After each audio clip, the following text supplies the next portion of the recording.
ng mga nagbabagang balita. Pambubugaw, level up na rin online. 32 anyos na babae, kalaboso ng PNP Anti-Cybercrime Group. Bata, nahulog sa umaandar na e-bike sa Naga City.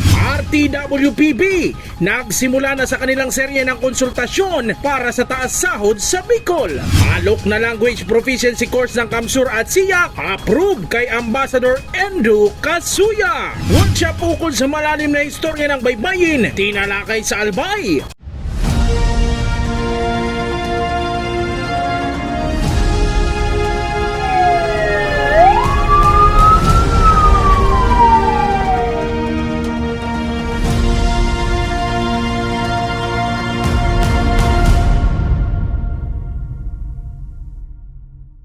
Magandang gabi. Narito ang mga maiinit na balita sa Camarines Sur. Pati pambubugaw ngayon ay level up na rin gamit ang internet. Sa Naga City, tiklo ang isang babae na nambubugaw umano online. Si John Amador sa detalye. Sa loob ng hotel na ito, nakipagtransaksyon ang 32 anyos na suspect na nambubugaw umano ng mga babae online.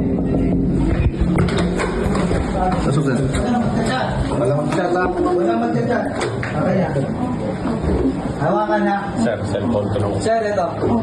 Sir, ito. Ganito. Ang kailangan namin, yung Joanna niya. Ayan yun, oh. Sir, sir, wala yung buga. Agad pinusasan ng suspect na magkaabutan ng mark money sa entrapment operation.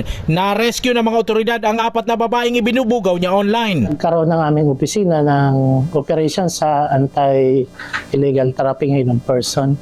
Kang 23 ini, kangon yan na bulag, kan Tuesday. So, digdi ni sa sarong hotel sa Ciudad Dignaga, kaya lang sa follow-up operation mi siya nakuha. Agamot kang kwarta sa iya. Yung tao na talagang prove ka na nagbebenta siya ng yung mga taong. Nadiskubre ng mga otoridad na dati rin palang ibinubugaw ang suspect hanggang sa nagkaidiya na mambugaw na rin pero online. Sa pag-iimbestiga ng PNP Anti-Cybercrime Group, hindi lang umano sa Naga City talamak ang naturang modus ng suspect, kundi maging sa mga karatig probinsya ay ganito rin ang kalalakaran. Dahil na po sila mag-araw kayo engage sa araw kayo ng negosyo. So ini po ay may kaukulang parusa na mayong piyansa na recommendation. Itong sa Trafficking in Person Republic Act yung 10364. John Amador, CSN. Nasamsam ng militar ang umano'y imbakan ng armas at iba pang kagamitan ng rebeldeng New People's Army sa bayan ng Balatan, Camarines Sur. Ayon sa militar, nadiskubre ang imbakan ng mga gamit ng rebelde habang nasa kalagitnaan ng combat operation sa barangay Kabanbanan. Nasamsam sa lugar ang iba't ibang kalibre ng baril tulad ng M16, caliber 45, caliber 38, magazine, mga bala, digital duplicator, maging subversibong gamit ng mga rebelde. Ang pagkakadiskubre ng imbakan ay sa tulong ng impormasyon sa dating kasapi ng rebeldeng grupo. Nasa maayos na umanong kondisyon ang batang sakay ng isang e-bike na nahulog sa gitna ng kalsada sa Naga City. Pulisya may paalala sa mga e-bike owners lalo't isa ito sa mga sinasakyan ng mga bata at estudyante. Si John Amador sa detalye. Kuha ang videong ito mula sa isang sasakyan nitong mga nagdaang araw sa intersection ng Magsaysay Avenue sa Naga City. Makikita sa video ang isang e-bike na paliko sa kalsada patungong Basilica Minore sa Barangay Balatas hanggang sa Uy! Oh my God! Nahulog! Nahulog si Aki. Nahulog ang isang bata na sakay ng e-bike. Maswerteng hindi nagulungan ng isa pang sasakyan na palikurin sana sa parehong direksyon ng bata. Agad rin itong tinulungan ng mga tauhan ng Public Safety Office. Sunday na afternoon. So, after na nakita namin sa social media, nakapost yung insidente. So, immediately nagkanda kami ng inquiry about sa insidente. So, napag-alapan namin na yun nga, hindi secure yung bata doon sa e-bike. So, ayun na siguro pag biglang diko niya, sabi pa nga parang naglalaro daw ng cellphone yung bata. So unattended siya about kung magliliko yung e-bike, kaya nahulog yung bata. Nasa maayos na umanong kalagayan ng bata. Paalala ng PNP sa mga nagmamaneho ng e-bike lalo't madalas din umanong ginagawang panghatid sundo sa mga estudyante. Paalala sa mga nagdadrive, nang lalo yung e-bike, talaga yung e-bike prone talagang mahulog yung mga nakasakay dyan, lalo yung bata.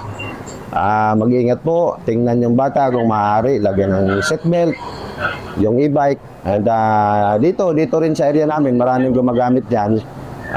Sinisita na namin, lalo yung single motorcycle. Ganun din, meron din minsan silang angkas-angkas na bata.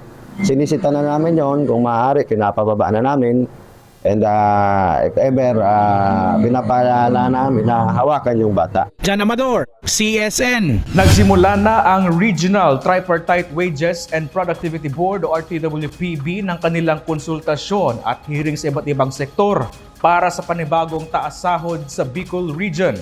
435 pesos na araw ang sahod sa Bicol, kulang na kulang ayon sa ilang manggagawa. Si Jem Garcia sa detalye. Sa ilalim ng tirik na araw, araw-araw at ilang oras na tinitiis ni Elmer at ng mga katrabaho niya ang init at pagod bilang construction worker. Ayon sa kanya ay kulang na kulang umano ang nakukuha nilang minimum wage para sa gastusin nila sa pang-araw-araw. Para sa akin, hindi. Kasi hindi sa amin libre yung mga kinakain. Hindi bababa siguro ng 150 kada araw. Ayon sa datos ng RTWPB, 435 pesos ang daily minimum wage sa Bicol Region, isa sa mga rehiyon na may pinakamababang arawang sahod sa bansa. Kaugnay niyan, nagsimula na ang serye ng konsultasyon at hearing ng Regional Tripartite Wages and Productivity Board 5 o RTWPB kasama ang ilang sektor para sa panibagong taas sahod sa Bicol Region. Iniikot ng ahensya ang mga lalawigan sa Bicol Region upang dinggin ang opinyon ng mga pribadong sektor at mga manggagawa sa nasabing paksa. Sa konsultasyon na ito, manggagaling ang desisyon ng ahensya kung magkakaroon ng taas sahod, kung magkano ang idadagdag para sa mga empleyado ng mga pribadong sektor. Sa buwan naman ng Marso gaganapin ang huling deliberasyon sa taas sahod. Ang utos sa amin ay maging fair at balanse sa pagdesisyon. Natitignan namin na ang sahod ay karapat-dapat para sa isang disenteng pamumuhay ng manggagawa at hindi binabaliwala o isinasantabi ang stability ng negosyo na nagbibigay ng pasahod sa mga manggagawa. Maliban sa konsultasyon at public hearing ng RTWPB, sa Kamara ay may inihain na ring panukala na hindi lang magtataas sa minimum wage kundi ang pagbasura sa regional wages at gawing pantay ang sweldo ng mga manggagawa sa buong bansa. Isa sa mga nagtutulak ng National Minimum Wage Bill sa Kongreso ay si Camsur 5th District Congressman Migs Villafuerte. Jem Garcia, CSN. Bumilis pa ayon sa PSA ang Consumer Price Index sa Camarines Sur ang pagtaas sa presyo ng mga pangunahing binibili ng publiko. Narito ang ulat. Ramdam na ramdam umano ni Jomar ang pagtaas ng mga bilihin kung saan hindi na umano nagkakasya sa kanya ang 300 pesos. Hindi pa umano dyan kasama ang pamasaya at pagkain sa araw-araw kung dati ay natitira pa. Ngayon ay halos wala nang matira. Kung about sa budgeting naman, siguro kaya naman kasi although ang siguro nga ni ang aki ko sa malang aki ko sa budgeting sa family okay naman, kaya naman kasi nakukuha pa man yung pang-araw-araw na gastos kasi na di ba budget naman sa monthly, sa weekly. Although yung mga grocery talaga nataas, yung gulay, mga mga daily needs natin. Yung ulam talagang tataas kasi budget ko sa pagkain kulang na. Kasi every meal namin, siguro 80. Every meal namin yan, lunch, 80. So, sa akin pa lang yan, may lunch, may merienda pa. Di pa kasali dyan. Kaya medyo higpit talaga ng bulsa namin. Tipid-tipid na lang. Ayon sa Philippine Statistics Office Camarines Sur, bumilis ang Consumer Price Index sa probinsya nitong Enero. Ibig sabihin, ang nabibili noong 2018 ni Juan de la Cruz sa budget na 100 pesos kulang na at kailangan mong magdagdag ng 39 pesos nitong Enero. Ito rin ang tinatawag na consumer basket ng ahensya kung saan mabilis ang pagtaas ng mga produktong karaniwang binibili ng publiko. Dito pong Enero 2026 ang ating CPI ay 139 pesos and 20 centavos. So, pag sinabing Consumer Price Index, ito po yung tanda ng pagbabago ng kabuuang presyo ng tinatawag natin na market basket. So, meron po kasi tayong tinatawag na market basket. So, ito po yung mga serbisyo at produkto na commonly na kinukonsumo ng isang household or ng isang sambahayan. Samantala, bahagyang bumaba ang inflation rate ng probinsya nitong Enero sa 2.4%, mas mababa sa 3.4% nitong Disyembre. Bahagyang bumaba man ang inflation ay tila hindi rin naman umano ito dama ng ordinaryong Pilipino dahil sa mataas na bilihin at hindi angkop na sweldo at serbisyo. Nick De La Cruz, CSN. Pinuri at suportado ni Japanese Ambassador to the Philippines Endo Kazuya ang isa sa mga programa ng provincial government ng Camarines Sur na nag-aalok ng libreng language proficiency course tulad ng Nihongo. Tiniyak ng embahador ang suporta sa naturang programa. Narito ang ulat.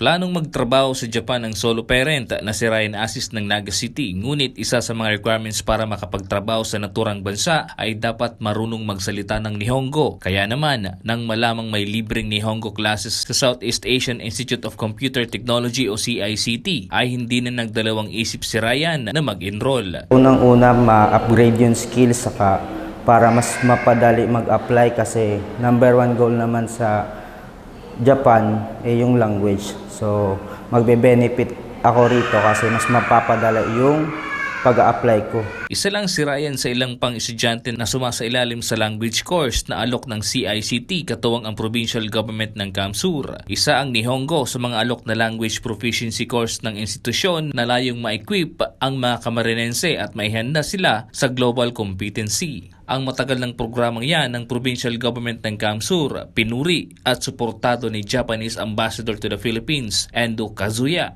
I really appreciate the efforts to educate the Filipino friends in the capacity of the Japanese language, and for those Filipino friends who are making a trip or who are working in Japan, the Japanese language level will definitely be helping them, and I appreciate and pay respect to the efforts of the local government unit to promote the Japanese language education here in this province. Tiniyak ni Ambassador Endo ang kanyang suporta sa mga programa ng Camarines Sur at papalalimin pa ang kanilang ugnayan.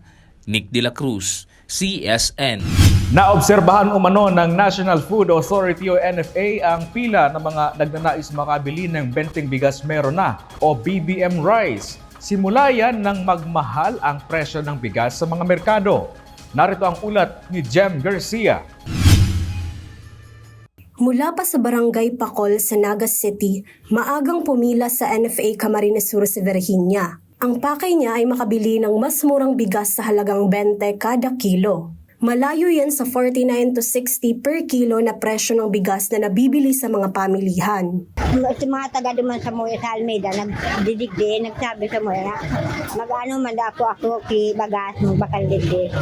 Kaya nag-ano man po ako. Samantala, ayon naman kay Nancy, pabalik-balik na siya sa pag-avail ng benteng bigas dahil umano sa magandang kalidad nito sa murang halaga. Kung ikukumpara umano ang presyo ng bigas sa merkado, ay hindi na rin umano ito sapat sa budget ng ilang pamilya kagaya ng kay Nancy. Dahil nakaya kang ang sahod lang is barato tapos ang mahal pa ng bagas, dahil kaya kang bakalon kang samuya, arog kanin samuya na mahirap lang. Dako lang tabang. Magayon po ang naibaba na arog gani yung ugang na babakal na 20 pesos ang kilo. Dako lang tabang. Padami ng padami umano ang pumipila sa NFA compound para makapag-avail ng benteng bigas o BBM rice. Kaya naman ay naglabas na sila ng schedule na kasalukuyan ng sinusunod ngayong linggo.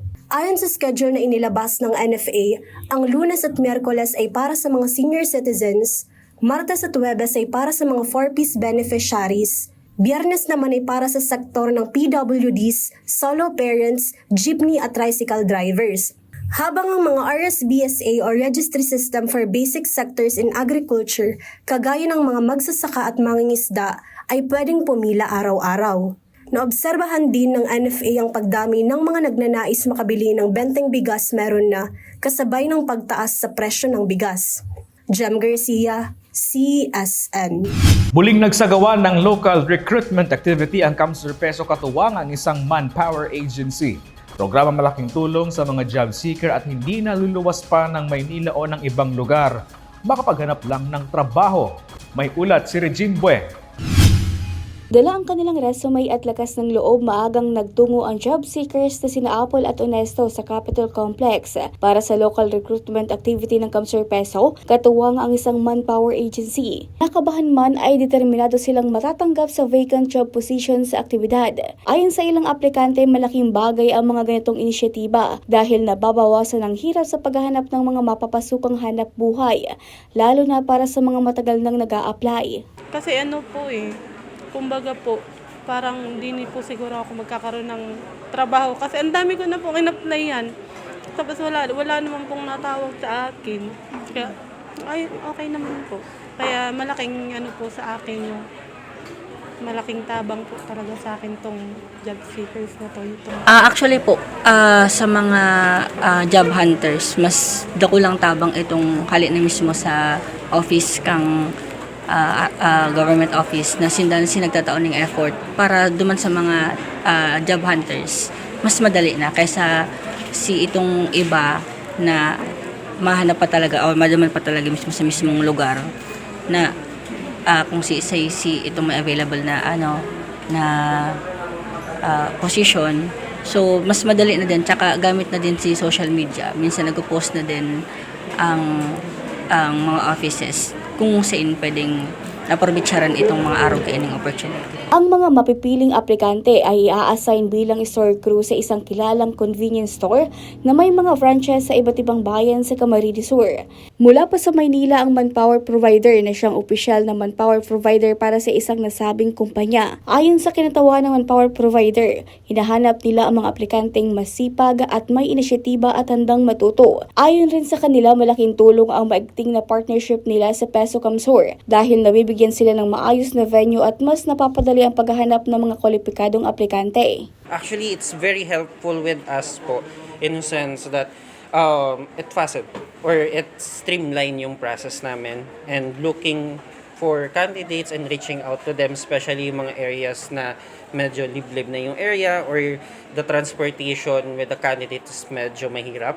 So it helps us also the candidates ma'am na ma-reach yung mga work na ma-deliver namin sa kanila. Patuloy naman ang pagsasagawa ng Peso Kamsur ng mga katulad na recruitment activity bilang bahagi ng pagsisikap ng pamahalaan palalawigan ng Camarines Sur na mabawasan ang unemployment rate sa probinsya at mas mailapit ang mga opportunities sa mga residente. Sa pamamagitan ng kahalintulad na aktibidad ay hindi na kailangan pang lumuwas ng Maynila ng isang job seeker. Makahanap lang ng lehitimong trabaho. Actually, first and foremost, pag ikaw kita ng mga local recruitment activity na ginigibo-igil sa itong opisina, we assure them na legal itong mga sa itong tinataong trabaho and they will not be victim of illegal recruitment or mga trafficking. So kumbaga, tinatao taman sa industry right information and then siyempre ang right venue na inaapunta ta. Sabi ta nga ni Kayan, pag ma-apply ng trabaho, dapat there's a right venue and then right people na kung saan matatabangan ta sinda syempre mas makakatipid sinda sa time, money and effort. And syempre gusto ta din through Governor El Villafuertes programs, we want to assure our mga taga-Camarines Sur na ining tinataotang trabaho disente as in mapapamaraya sa inyong mga karyer. Regine Bue, CSN. Mga bata umano ang prone sa pananakit ng ngipin na sinabayan pa ng poor oral health at hygiene. Ngayong Oral Health Month, binigyang diin ng health expert mula sa PHO Kamsur ang kahalagahan ng oral health at paggamit ng fluoride. Narito ang ulat. Maya't maya umano ang pananakit ng ngipin ng anak ni Nanay Jessa. Aminado si Nanay Jessa na nakakaligtaan ng kanyang anak ang pangangalaga sa ngipin nito tulad ng pagsisipilyo, pagtoothbrush sa araw-araw na naging sanhi ng pagkakaroon ng cavities. Kaya naman, pinatingin niya sa dentista mula sa PHO Kamsur ang kanyang anak para malaman kung gaano kalala ang kondisyon nito. Pag ang ngipon nito, siging reklamo, makulog ang ngipon. Ngayon ng Ayon kay Dr. Criselda na madalas ang pasyente nila ang nakakaranas ng toothache ay ang mga bata kung saan dahil sa pagkain ng matatamis nagre-resulta ito sa cavities. Hindi naman umano masama ang pagkain ng matatamis ngunit kailangan magsipilyo pagkatapos. Sa ngayon po kasi, sad to say, mga toothache pa rin po, tapos pagpabunot. Karamihan po kasi sa atin, kapag nakaramdam lang ng pagsakit sa ngipin, tsaka lang po pupunta sa dentist. Kasi mas maganda po yung talagang simula pa bata, i-establish na po yung pagpa-check up sa dentist, yung pagpa-cleaning, parang preventive po para hindi na mapunta sa pagkasira ng ngipin. Binigyan din ng health expert ang kahalagan ng tamang fluoride content na ginagamit na pabata o matanda para sa pangangalaga ng ngipin. Ang primary po natin, focus yung mga bata, yung pag-fluoride, tsaka i-introduce sila sa pagpunta sa dentist, ganyan. Para simula bata pa, marunong na po sila ma-encounter na nila kung paano magpa-dentist, ganyan. Ngayong Oral Health Month, pinaalalahanan ng health expert ang publiko na i-practice ang oral hygiene tulad ng pagsisipilyo na pananggalang sa pagkasira at pagkabulok ng ngipin. Nick De La Cruz, CSN. Malalim ang pinagmula ng Pilipinas at kasama dyan ang baybayin na sinaunang sistema ng pagsusulat bago pa man tayo masakop ng mga banyaga. Yan ang tinalakay sa workshop na sinagawa sa Bayan ng Daraga. Narito ang ulat. Bago pa man masakop ang Pilipinas ng mga Espanyol, ginagamit na ang baybayin ng mga katutubo bilang sistema ng pagsusulat. Nangangahulugan ng establisado ng pamayanan. Hango ang baybayin sa salitang baybay na ang ibig sabihin ay to spell. Hindi tulad sa universal na alpabeto na base sa Latin at may 28 titik, ang baybayin ay may 17 titik. Sa paglipas ng maraming mga siglo at impluensya ng mga banyaga, tila naisantabi ang baybayin na nagre-representa sa pagkakakilanlan ng bansang Pilipinas bago pa man ito sinakop. Kaya naman para mas may paliwanag ang mayamang nakaraan at kahalagahan ng baybayin, isang workshop ang sinagawa sa National Museum of the Philippines sa Daraga Albay. Si Jeff Maronilla Seva Quintano, isang tattoo artist na ang mga obra ay hango sa baybayin at advocate rin ng pagbabaybay. Ayon kay Jeff, pagaman bihira nang gamitin sa pagsusulat ang baybayin, marami pa rin umanong paraan para magamit at maisabuhay ito tulad sa pagtatattoo at creatives. Pwede naman siya magamit sa ibang bagay. Arugaan sa tattooing niyan, tanggap na ang tattooing, ako lang nagpatato. Ang baybayin, may siya digdiga rin nagiging siya sa nagsisimula siya badge of honor. Sa Bicol Region, may version din ng baybayin, ang basahan, na hindi nalalayo kung paano isulat ang mga titik sa pagbabaybay. Patunay umano ito ng mayamang kultura at historya ng bansa, ngunit tila nakalimutan na sa paglipas ng maraming mga taon. Chris Novello, CSN. At yan ang mga may init na balita ngayong araw sa Camarines Sur. Kami ang Kamsur News. Ako po si Chris Novello. Diyos mabalos sa pagtitiwala.